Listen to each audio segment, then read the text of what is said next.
שלום, אני פטל. אם אתם צופים עוקבים של הערוץ, בטח שמתם לב שבחודשים האחרונים העליתי לערוץ סדרה חדשה של סרטונים שקראתי לה כרוניקת טריאל. לפני שהתחלתי את זה, העליתי גם סרטון שנועד להסביר מה זה יהיה, אבל נראה לי שלא הסברתי את הרעיון כל כך טוב בסרטון ההוא, וגם הוא לא מדויק לגבי הכותרות של הסרטונים. ואם אתם לא צופים עוקבים של הערוץ, ואין לכם מושג על מה אני מדבר, היי, אני פטל, נעים מאוד. בערוץ הזה אני מעלה סרטוני let's play, אבל גם סרטונים של סיפורים מקוריים שאני כותב.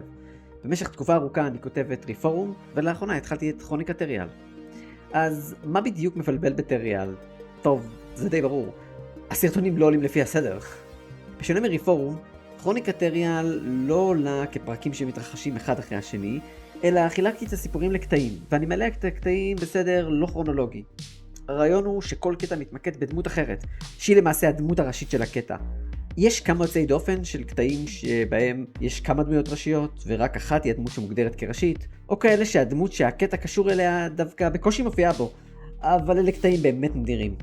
בנוסף לחלוקה של הדמויות, אפשר לחלק את הקטעים לפי תתי סיפורים, שהם אוסף של קטעים שמתמקדים בקשת סיפורית מסוימת. באופן עקרוני, אפשר לצפות בכרוניקת טריאל באיזה סדר שרוצים, עם כמה הגבלות. יש כמה קטעים עם אזהרה לפניהם שאומרת שכדאי לצפות בקטעים אחרים לפני כן.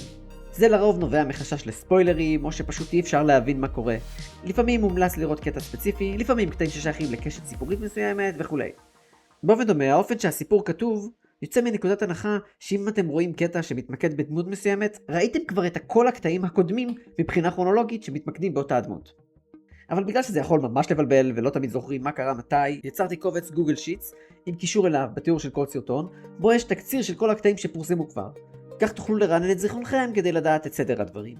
יש בקובץ לשונית בעברית ולשונית לתרגום באנגלית. אז למעשה יש 3 דרכים מומלצות לצפייה בכרוניקת טריאל. הראשונה והכי מומלצת לעת עתה זה לפי סדר הפרסום של הפרקים.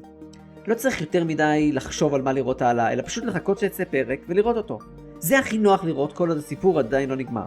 בגלל שאנחנו עדיין בשלבים ראשונים של הסיפור, זו למעשה הדרך המומלצת ביותר לצפות בסרטונים לתקופה הנראית לעין. האפשרות השנייה היא בסדר כרונולוגי. זה הסדר שבו, אחרי שכל הקטעים יצאו, הסיפור יהיה הכי ברור. הקטעים הם מוספרים, אז לא צריך לחשוב יותר מדי. זה יכול אולי טיפה לחשוף תגליות מסוימות מוקדם מהמצופה, אבל הסיפור עצמו אמור להיות ברור יותר. האפשרות השלישית היא אפשרות שבתכנון המקורי הייתה אמורה להיות ברירת המחדל, על ידי התגלות הדמויות. האמת היא שסדר הפרסום עובד לפי השיטה הזאת. היא טיפה מסובכת להסביר, אני מקווה שאני אהיה ברור בהסבר. בעיקרון, תבחרו דמות כלשהי. איזה דמות שאתם רוצים.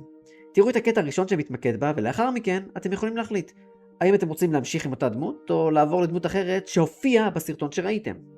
בסוף כל סרטון מופיעה רשימה של דמויות שנפתחות באופן הזה לאחר הצפייה בו. וכך תמשיכו הלאה. אחרי כל קטע אתם יכולים להחליט עם איזה מהדמויות שפתחנו אתם רוצים להמשיך. כך עשיתי בפרסום. התחלתי עם זד, ואז עברתי לצ'אק שהופיע בקטע הראשון של זד, אז עברתי לג'ו מטאלארם הנרי שהופיע בקטע הראשון של צ'אק, וכן הלאה. הבעיה היא שהצופים בכלל לא יודעים את כל זה, ובכלל מאיפה אתם יודעים מהם הדמויות ואיך אפשר לבחור אותם. טוב, בשביל זה אני עושה את הסרטון הזה. בתיאור של הסרטון תוכלו לראות את הרשימה המלאה של כל הדמויות שמופיעות בסיפור. ליד כל דמות יופיע תיאור קצר שלה וקישור לפלייליסט של הדמות. רק שימו לב, התיאור של הדמויות שאני מציג לכם מתייחס לאופן בו הן יהיו בקטע הראשון שלהם. זה לא בהכרח האופן בו הן יהיו ברוב הסיפור, וגם יכול להיות שהם יופיעו בקטעים שמתמקדים בדמויות אחרות והתנהגו באופן אחר לגמרי, או אולי אפילו יראו אחרת. בנוסף יש דמויות שמשנות את השם שלהן, ולא בהכרח השם שמופיע כאן הוא השם שהם מתחילים איתו את הסיפור. לפני סיום, הערה קטנה. אם אתם עוקבים אחרי ריפורום, אתם מכירים את סגנון הציור שלי, אז אני רוצה שתיקחו את הידע הזה ותזרקו אותו לפח. לכרוניקת טריאל רציתי לעשות סגנון ויזואלי שונה, שפחות מתאר את כל מה שקורה בקטע. למעשה, רציתי להימנע מציור של דמויות כי... טוב, אני לא ממש יודע לצייר בני אדם בצורה נורמלית. בכרוניקת טריאל אני יותר מתמקד בעריכה קולית של הסיפור מאשר בתמונות. אז אני יודע שהציורים לא הכי מושלמים, אבל תסלחו לי על זה. אז זהו, אני מקווה שהכל היה ברור. אם לא, אל תעשו לשאול בתגובות, אני אנסה להעביר כל מה שלא ברור. אז יאללה, תתחילו לצפות בכרוניקת טריאל.